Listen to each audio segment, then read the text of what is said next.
తెలుగు చలనచిత్ర సీమలో అందరికన్నా ఎక్కువ సినిమాలకు సంగీత దర్శకత్వం వహించిన ఉద్దండుడి గురించి ఈరోజు ఈ వీడియోలో మనం మాట్లాడుకుందాం. అది ఎవరో ఊహించారా? You're right. అతని కె చక్రవర్తి, కొమ్మినేని చక్రవర్తి. అసలు పేరు అప్పారావు. అసలు పేరు కన్నా చక్రవర్తి పేరు ఘనంగా ఉంది కదా. ఆ ఘనమైన పేరును నిలబెట్టుకునే విధంగా ఆయన సంగీత దర్శకత్వ ప్రయాణం సాగింది. అది ఎలాగూ సాగిందో చూద్దాం. చక్రవర్తి గారు సుమారు 960 సినిమాలకు సంగీత దర్శకత్వం వహించారు. మరి అందులోంచి టాప్ 10 పాటలను తీయడం ఎంత కష్టం? చాలా కష్టం. అయినా టాప్ 10 ఒకసారి చూద్దామా? శారద నన్ను చేరగా ఏమిటమ్మా సిగ్గా, తర్వాతది ఎన్నెన్ని వంపులు ఎన్నెన్ని సొంపులు నాకున్నవేమో రెండే కన్నులు, తర్వాత నీలాల నింగిలో మేఘాల తీరులో, అటు తరువాత జజ్జనకరి జనారే, ఆ తరువాత కుశలమా నీకు కుశలమా, ఇంకా ఓలమ్మి తిక్కరేగిందా ఒళ్ళంతా తిమ్మిరెక్కిందా, ఆడవే అందాల భామిని పాడవే కళలన్నీ ఒకటేనని, నా కళ్ళు చెబుతున్నాయి నేను ప్రేమించానని, కన్య వధువుగా మారేది జీవితంలో ఒకేసారి. తరువాత 10వ పాట చిన్న మాట ఒక చిన్న మాట. ఈ 10 పాటలు సెలక్షన్ చేయడం ఎంత కష్టమో సంగీతాభిమానులకు, చక్రవర్తి అభిమానులకు బాగా తెలిసి ఉంటుంది. సరే, మరి చక్రవర్తి గారి గురించి చెప్పుకోవడానికి అనేకమైనటువంటి మాటలు ఉన్నాయి. ఆయన గురించి చక్కగా తెలుసుకుందాం. సినిమా రంగంలో స్తబ్దుగా ఉండి సరైనటువంటి సంగీత దర్శకుడు కానీ లేదా చిత్ర దర్శకులు కానీ లేని కాలంలో ఎవరైనా మంచి వాళ్ళు వస్తే చాలా పైకి వస్తారు, మంచి పేరు గడిస్తారు. కానీ చక్రవర్తి గారికి ముందు ఉద్దండులైన వారే ఉన్నారు. చక్రవర్తి గారు సినీ రంగానికి వచ్చే సమయానికి టాప్ పొజిషన్లో ఉన్నటువంటి సంగీత దర్శకుడు కెవి మహదేవన్ గారు. ఆయన పాటలన్నీ మనకు తెలుసు. ఆ స్థానాన్ని తాను ఆక్రమించడమే కాదు, తెలుగు చిత్రసీమనే ఆవహించినటువంటి సంగీత దర్శకుడు మన చక్రవర్తి గారు. రోజుకు 16 గంటలు పనిచేసి సుమారుగా సగటున 5 పాటలకు ప్రతిరోజు సంగీత దర్శకత్వం చేసినటువంటి జీనియస్ చక్రవర్తి గారు. 1989లో అత్యధికంగా తెలుగు సినిమాలకు దర్శకత్వం వహించినటువంటి ఘనుడు మన చక్రవర్తి గారు. ఇక ఆయన దగ్గర సహాయ సంగీత దర్శకులుగా పనిచేసిన వాళ్ళలో ముఖ్యుడు కోటి గారు. చక్రవర్తి గారు శాస్త్రీయ సంగీతం నేర్చుకోలేదు, అలాగని ఇతర సంగీతం కూడా గురుముఖత ఏదీ నేర్చుకోలేదు. మరి సంగీత సామ్రాజ్యాన్ని సుమారు 2 దశకాల పాటు ఎలా ఏలగలిగారు అంటే క్రియేటివ్ జీనియస్నెస్. కాలం ఎప్పుడూ మారుతూ ఉంటుంది. చక్రవర్తి గారు వచ్చే సమయానికి లైఫ్ స్టైల్ మారింది. హిప్పీ క్రాఫ్లు, బెల్ బాటములు వచ్చేసాయి. వాటికి అనుగుణంగా వెస్ట్రన్ మ్యూజిక్ ప్రభావం ఉంది. హిందీ సినిమాల సంగీత ప్రభావం కూడా ఉంది. వీటినన్నింటినీ దృష్టిలో పెట్టుకుని ప్రజలు ఏవి ఎక్కువగా ఇష్టపడతారో చూసుకుని ఆ పాటలకు ఆ విధంగా సంగీతం చేయడం వల్ల చక్రవర్తి అంతటి ఉత్తమ స్థానాన్ని పొందగలిగారు. ఇప్పుడు చక్రవర్తి గారి సంగీత ప్రయాణం ఎలా సాగిందో తెలుసుకుందాం. 1971వ సంవత్సరంలో తొలిసారిగా ఆయన శోభనబాబు నటించినటువంటి మూగ ప్రేమ సినిమాకు సంగీతం దర్శకత్వం వహించారు. నాగమల్లి కోనలోన అనేటటువంటి పాటలు ఉన్నటువంటి ఈ సినిమా సక్సెస్ కాకపోయినా పాటలు మంచి పేరును తెచ్చిపెట్టాయి. అయితే వెంటనే అవకాశాలు రాలేదు. సరిగ్గా 2 ఏళ్ల తర్వాత అంటే 1973లో శారద అనే సినిమాతో చక్రవర్తి తన స్థానాన్ని స్థిరపరుచుకున్నారు. మరి అందులో పాటలు ఏమిటి?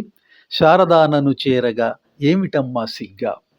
ఇంకా ఘంటసాల గారి చేత పాడించేటటువంటి అదృష్టం కూడా చక్రవర్తి గారికి దక్కింది. అందులో ఘంటసాల గారు పాడిన పాట కన్య వధువుగా మారేది జీవితంలో ఒకేసారి.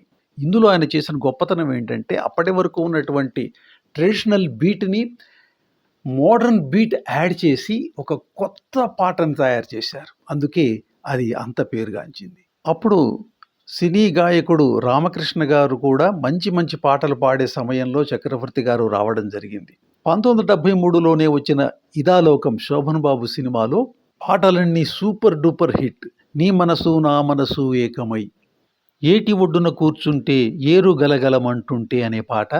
అటు తరువాత 1975 సంవత్సరంలో వచ్చినటువంటి శోభన్ బాబు పాట ఎన్నెన్ని వంపులు ఎన్నెన్ని సొంపులు నాకున్నవేమో రెండే కళ్ళు. అటు తరువాత అదే సంవత్సరంలో సూపర్ స్టార్ కృష్ణ గారి సినిమా చీకటి వెలుగులు, అందులో టైటిల్ సాంగ్ చీకటి వెలుగుల కౌగిలిలో. అటు తరువాత 1975లోనే వచ్చినటువంటి సినిమా అన్నదమ్ముల అనుబంధంలో అన్ని పాటలు హిట్. ముఖ్యంగా టైటిల్ సాంగ్ ఆనాటి హృదయాల ఆనంద గీతం. ఇది ఒరిజినల్గా హిందీలో యాదోం కి బారాత్ సినిమా, అది మ్యూజికల్ హిట్. ఆర్డి బర్మన్. మరి తెలుగులోకి వచ్చేటప్పటికి దానికి సమానంగా చేయగలగాలి. అలా చేసి మంచి పేరు సంపాదించుకున్నాడు మన చక్రవర్తి గారు. తర్వాత బలిపీఠం సినిమాలో అందరి నోట్లోనూ నానినటువంటి పాట కుశలమా నీకు కుశలమా.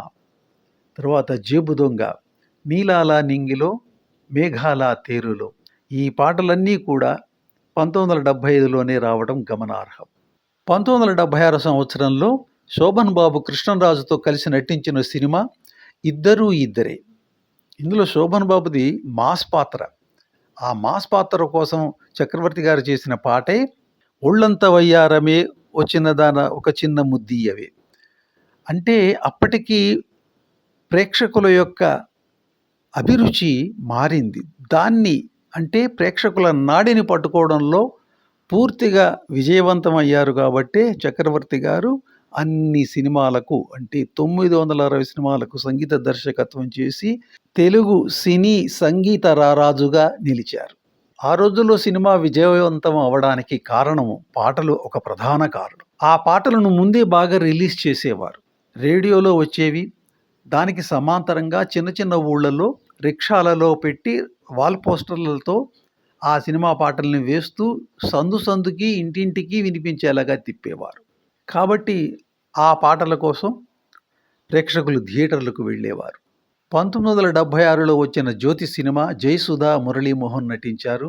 వాళ్ళ డ్యూయెట్ నీకు నాకు పెళ్ళంట నింగి నేలకు కూళ్ళంట సూపర్ డూపర్ హిట్గా నిలిచింది.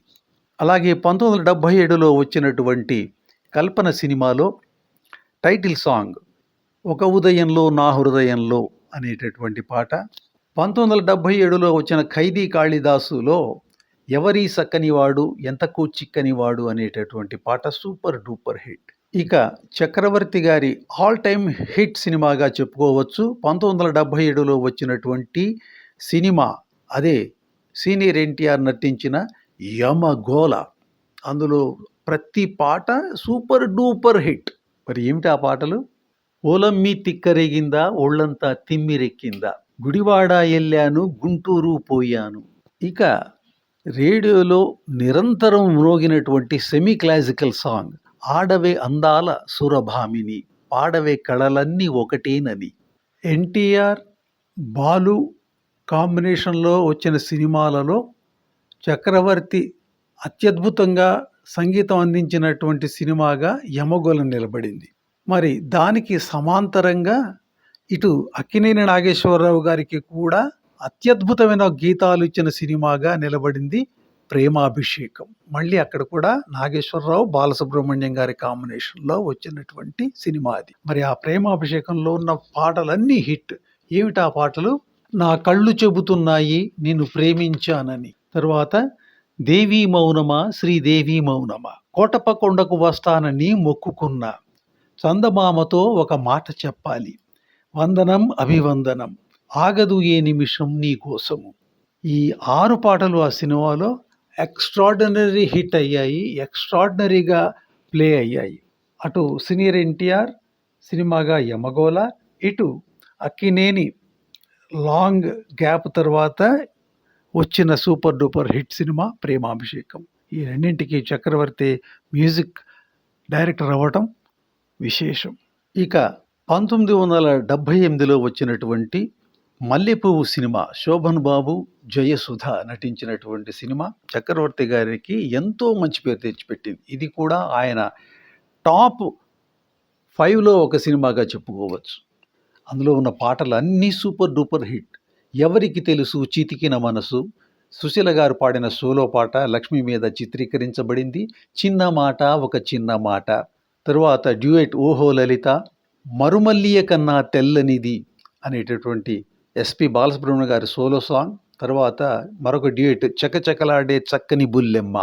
ఇలాంటి పాటలు ఆ మల్లెపువ్వు సినిమాలో అందరినీ అలరించాయి. ఈ మల్లెపువ్వు సినిమా ఎప్పుడో గురుదత్ గారు తీసిన పాత బ్లాక్ అండ్ వైట్ ప్యాస అనే హిందీ సినిమాకి రీమేక్. అన్ని సంవత్సరాల తర్వాత తీసిన సినిమాని సంగీతపరంగా హిట్ చేయడం ఒక సవాలు. అయితే ఒరిజినల్లో ఉన్నటువంటి ఏ పాటని అనుకరించకుండా తన సొంత ప్రతిభతో నిలబెట్టాడు చక్రవర్తి గారు. దానికి కారణం సమకాలంలో, అంటే తాను నివసిస్తున్న కాలంలో ప్రజలకు ఏం కావాలో అది ఇస్తేనే ఆ పాటలు హిట్ అవుతాయి. ఆ పని చేయడంలో సిద్ధహస్తుడు మన చక్రవర్తి గారు. ఇప్పుడు చక్రవర్తి గారు సంగీత దర్శకత్వం వహించి అందరినీ అలరించినటువంటి సినిమాలు కొన్ని చూద్దాం. 16 ఏళ్ల వయసు, జానకి గారి సిరిమల్లే పువ్వా సిరిమల్లే పువ్వా పాట, డ్రైవర్ రాముడు, అందులో ముఖ్యంగా చెప్పుకోదగ్గది ఏమని వర్ణించను. తరువాత వేటగాడు సినిమాలో అన్ని సూపర్ డూపర్ హిట్సే, ఆకుచాటు పిందె తడిసే, తరువాత బురిపాలెం బుల్లోడు, ఛాలెంజ్ రాముడు, మామా అల్లుళ్ళ సవాల్, ఇక అక్కినేని నాగేశ్వరరావు గారి ఏడంతస్తుల మేడ. ఇందులో ఆల్ టైమ్ హిట్ సాంగ్ అప్పట్లో ఇది మేఘ సందేశమో అనురాగ సంకేతమో అనేటటువంటి పాట. అక్కినేని నాగేశ్వరరావు సుజాతల మీద తీసివేయబడినటువంటి దాసనారాయణరావు గారి సినిమా. అలా ఎన్నో పాటలతో అలరించారు మన చక్రవర్తి గారు. చివరిగా ఆయన సంగీత దర్శకత్వం సినిమా అమ్మోరు, క్లాస్ సినిమాలు, మాస్ సినిమాలు, అలాగే విప్లవ సినిమాలు, వీటికి కూడా అంటే మాదాల రంగారావు గారు నిర్మించినటువంటి విప్లవాత్మక సినిమాలకు కూడా చక్కటి సంగీతాన్ని అందించి ఎంతో పేరు సంపాదించుకున్నారు చక్రవర్తి గారు. అందులో నాంపల్లి స్టేషన్ కాడ రాజాలింగో అనేటటువంటి పాట, విజయశాంతి మీద చిత్రీకరించబడిన మరొక పాట మానవత్వం పరిమళించే మంచి మనసుకు స్వాగతం. ఆ పాట ప్రేక్షకులను ఎంతో అలరించాయి. చక్రవర్తి గారిలో ఉన్నటువంటి ఒక ప్రత్యేకమైన గుణాలు చెప్పుకుందాం. 10 నిమిషాలలో ఫైనల్ ట్యూన్ని అందించేటటువంటి బ్రెయిన్ ఉంది చక్రవర్తి గారికి. అందుకే అన్ని సినిమాలు చేయగలిగారు.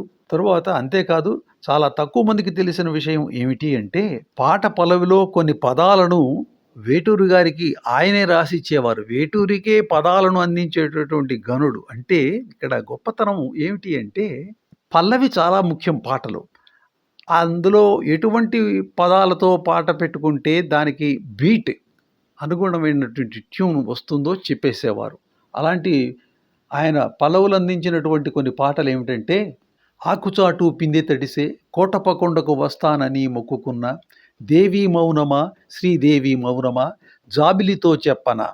ఈ పాటలకు ఆయన పల్లవులు లేదా పల్లవులో కొన్ని పదాలను రాసి వేటూరి గారికి ఇస్తే ఆయన నిమిషాల్లో పాట రాసి ఇవ్వటం. ఇప్పుడు సినిమాల్లో కొన్ని కాంబినేషన్స్ ఉంటాయి, ముఖ్యంగా రైటర్ అండ్ మ్యూజిక్ డైరెక్టర్. ఒకప్పుడు కేవి మహాదేవ్ నాత్రేయ ఎలాగో, చక్రవర్తి వేటూరి గారు అలా. చక్రవర్తి గారు అలా అలా ట్యూన్ చేసేస్తూ ఉంటే, చక్రవర్తి గారికే కాకుండా ఇతరులకు కూడా మరి వేటూరి గారు పాటలు రాసేవారు కాబట్టి, స్టూడియోలోనే చెట్టు కింద కూర్చుని వేటూరి గారు టకటక పాటలు రాసేసి పల్లవులు రాసేసి ఇచ్చేవారు. పాట పల్లవి పూర్తయ్యేలోపు చరణాలు రాసి ఇచ్చేసేవారు. అంత వేగంగా పనిచేసేవారు వేటూరి. దాదాపు అంత వేగంగానూ పనిచేసినటువంటి ఘనుడు మన చక్రవర్తి గారు. అటువంటి చక్రవర్తి గారికి 1983వ సంవత్సరంలో నేటి భారతం సినిమాకు ఉత్తమ సంగీత దర్శకత్వ అవార్డు లభించింది. అలాగే 1986 సంవత్సరంలో శ్రావణ మేఘాలు సినిమాకి ఆయనకు నంది అవార్డు లభించింది. చక్రవర్తి ఆ పేరులో 4 అక్షరాలు ఉన్నాయి. వృత్తిపరంగా నైపుణ్యంలోనూ ఆయనకు 4 పాత్రలు ప్రక్రియలు ఉన్నాయి. అవేమిటి అంటే, మొదటిది గానం, రెండవది నటన, మూడవది డబ్బింగ్, నాలుగవది సంగీత దర్శకత్వం. మొదటి 2 అంటే గానము, నటన ఆయన పెద్దగా దృష్టి పెట్టనివి, ఆయనకు అంతగా ఆసక్తి లేనివి. డబ్బింగ్లో ఆయనకు ఆసక్తి ఉండేది. ఎంజీఆర్ ఆ రోజుల్లో ఏ సినిమా తెలుగులోకి డబ్బింగ్ అయినా చక్రవర్తి గారి వాయిస్ని వాడుకునేవారు తెలుగు కోసం. ఇక సంగీత గురించి ఇప్పటి వరకు మనం చెప్పుకున్నాము. ఇంతటి ఘనత వహించిన సంగీత దర్శకుడు చక్రవర్తి గారు మన తెలుగువారి హృదయాలలో నిలిచిపోతారు. హిందీలో పడోసన్ అనే సినిమాలో గాయకుడు కిషోర్ కుమార్, నటుడు సునీల్ దత్ చేసినటువంటి పడోసన్ అనే సినిమాకి రీమేక్ పక్కింటి అమ్మాయి. ఈ పక్కింటి అమ్మాయి సినిమాలో మన చక్రవర్తి గారు గాయకుడుగా, నటుడిగా, సంగీత దర్శకుడుగా 3 పార్శ్వాలను మనకు అందించారు. అలా తెలుగువారి గుండెల్లో చక్కగా పదిలమైన స్థానాన్ని ఏర్పరచుకొని ఆయన పాటలతో అభిమానులకు ఎప్పుడూ శ్రవణానందం చేస్తూ ఉన్నారు. మీకు నచ్చినటువంటి చక్రవర్తి గారి పాటలను కామెంట్ బాక్సులో తెలియచేయండి.